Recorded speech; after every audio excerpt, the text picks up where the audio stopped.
மூதறிஞர் ராஜாஜி அவர்கள் மிகவும் படித்தவர்.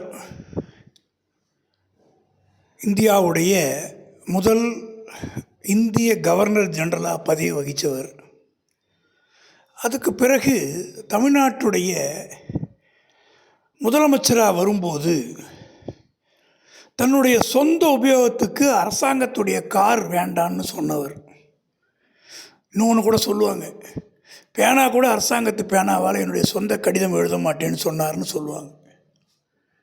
அந்த அளவுக்கு நேர்மையும் எளிமையும் மக்களுடைய வரி பணத்தை திருடக்கூடாது, எடுக்கக்கூடாது என்கின்ற ஒரு நல்ல எண்ணமும் இருந்த தலைவர்கள் இருந்த நாடு தான் இது.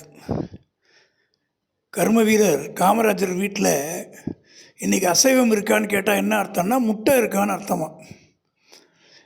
என்னப்பா இன்னொருத்தர் வந்தால் சாப்பாடு இருக்குமா அப்படின்னு கேட்பாராம். அப்போ 2 பேருக்கு தான் செஞ்சுருக்காங்கன்னு அர்த்தம். ஒரு படாடவும் கிடையாது, சிம்பிளான ஒரு சாப்பாடு, ஒரு எளிமையான வாழ்க்கை. தன்னுடைய கார் போகும்போது அதில் அந்த சவுண்டு வர அந்த விளக்கு வேண்டாம், முன்னாடி பின்னாடி போலீஸ் வேணான்னு சொல்கிற அளவுக்கு ஒரு எளிமையாக இருந்த முதலமைச்சர்கள். அந்த பதவி மக்கள் பணியாற்ற அப்படின்னு நினச்சாங்க.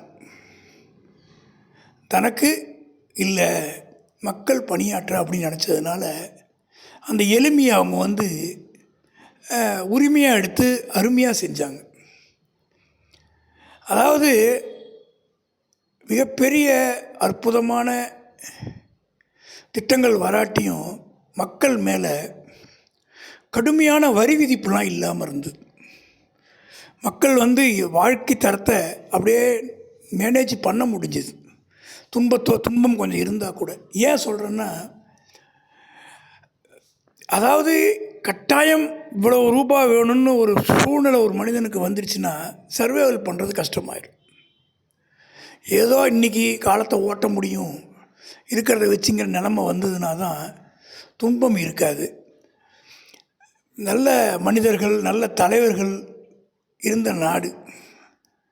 திருமிகு வல்லபாய் பட்டேல் அவருடைய பெருமையை, அவருடைய சிறப்பான செயலை அடுத்த இதில் சொல்கிறேன்.